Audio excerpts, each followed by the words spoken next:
आज मैं आपको नरोत्तम दास द्वारा लिखित सुदामा चरित के बारे में चर्चा करने वाली हूँ। पहले बता दें कि सुदामा की आर्थिक दशा अच्छी नहीं थी, जो कृष्ण के मित्र थे और कृष्ण द्वारिकाधीश थे, यानी वो राजा थे और सुदामा और ये बालसखा थे। बहुत साल बीत गए, ये मिले नहीं थे। उसके पश्चात जब सुदामा की पत्नी बहुत जिद करते कि जाइए, आपके मित्र तो राजा है, आप जाइए, वो कुछ मदद करेंगे, तो पत्नी की जिद के आगे सुदामा को ऐसे स्वाभिमान था, सुदामा स्वाभिमानी था, तो उन्हें द्वारिका के लिए रुख करना पड़ा। तो उसकी चर्चा यहाँ पर बहुत अच्छे ढंग से नरोत्तम दास जी ने की है। ध्यान से सुनिए। हम इस सुदामा चरित को ध्यान से पढ़ेंगे।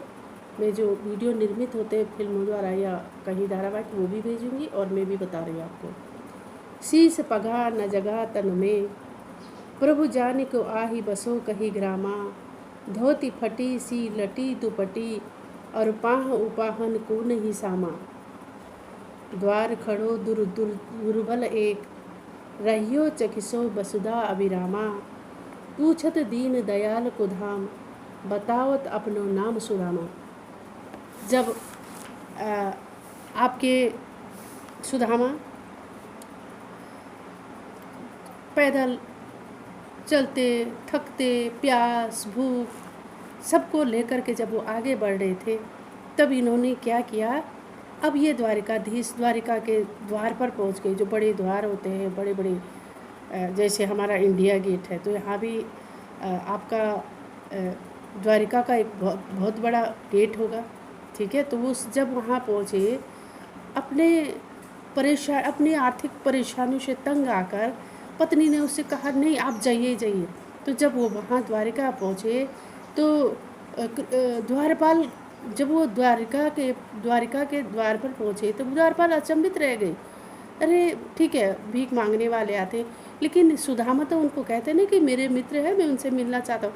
ये सब देख कर के वहाँ के द्वारपाल बड़े अचंभित हो जाते हैं।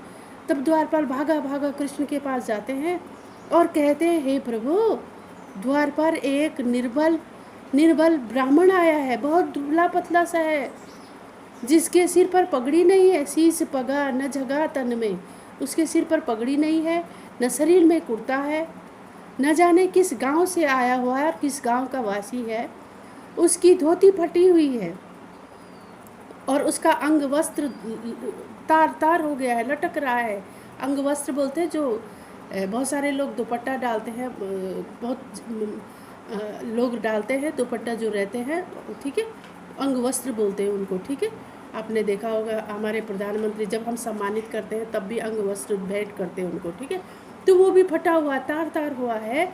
उसके पैरों में जूते भी नहीं, उपाहन का अर्थ है जूते। उसके पैरों में जूते भी नहीं है। वह द्वारिका की सुंदरता और महल को देखकर अचंभित हो रहा है, आश्चर्यचकित हो रहा है। वह दीनों पर दया करने वाले कृष्ण को खोज रहा है, आपको खोज रहा है, और अपना नाम सुदामा कहता है और बताता है, मुझे कृष्ण को मिलना है। तो ये अपना नाम क्या बता रहा है, सुदामा बता रहा है, और कृष्ण को मिलने की, आपको मिलने की उसके मन में चाह है। दूसरा देखिए, अब सुदामा को कृष्ण मिल गए हैं, अब इसके बाद क्या दशा होती है देखिए। कितना दर्द भरा हुआ है इस प्रसंग में। यहाँ दर्द को बखान किया जा रहा है। कृष्ण बहुत दुखी हैं, बहुत बेहवल हैं, बहुत मतलब उनके सुदामा की बुरी दशा देखकर कृष्ण परेशान हो गए हैं, ठीक है। तो ऐसे विहाय निसो पग कंठक जाल लगे पुनि जो हे। हाय महासुख पायो सका तुम, आए इते न किते दिन खोए। देखी सुदामा की दीन दशा, करुणा करके करुणा निधि रोए। पानी परात को हाथ छुओ नहीं, नैनन के जल से पग धोए। अब कृष्ण कहते हैं, यहाँ पर नरोत्तम दास जी कहते हैं कि कृष्ण की सुदामा की दीन दशा को देख करके और कृष्ण का उनके प्रति इतना प्रेम उमड़ रहा है, ठीक है। और उनकी दीन दशा देख कर के वो विह्वल हो जाते हैं, वो दुखी हो जाते हैं, वो बेचैन हो जाते हैं, वो रोने लगते हैं। और श्री कृष्ण ने जब उन्हें देखा तो भाव विह्वल होकर कहते हैं, उनकी एड़ियाँ फटी हुई थी, पैदल आए थे, कांटे लगे हुए थे, और कृष्ण भगवान ने उनको साफ कर रहे हैं, धो रहे हैं, कांटे निकाल रहे हैं। और कृष्ण कहते हैं, हे सखा, हे मेरे बाल मित्र, हे सखा, तुमने बहुत दुख पाए हैं, इतने दिन क्यों व्यर्थ गवाया, क्यों नहीं आए आप मेरे पास, आप इतने दिन मेरे पास क्यों नहीं आए, पहले मेरे पास आते तो मैं आपका दुख का कब का निवारण कर लेता। अपने प्रिय मित्र सुदामा की दीन दशा को देख करके कृष्ण इतने रोए, उन्होंने पानी और परात को मंगाया हुआ था उनके पैरों को धोने के लिए, उनके घावों को धोने के लिए, लेकिन पानी को तो उन्होंने हाथ लगाया ही नहीं।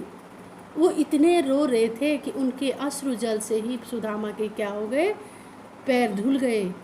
करुणा, दया निधान, लोगों को दया करने वाले, दीन दुखियों को दया करने वाले ऐसे श्री कृष्ण सुदामा को देख करके बहुत विह्वल हो जाते हैं, बहुत दुखी हो जाते हैं। और वो क्या करते हैं, रोते हैं और अपने सखा को क्या करते हैं, कहते हैं कि आप इतने दिन क्यों गवाया आपने, आप पहले क्यों नहीं आए।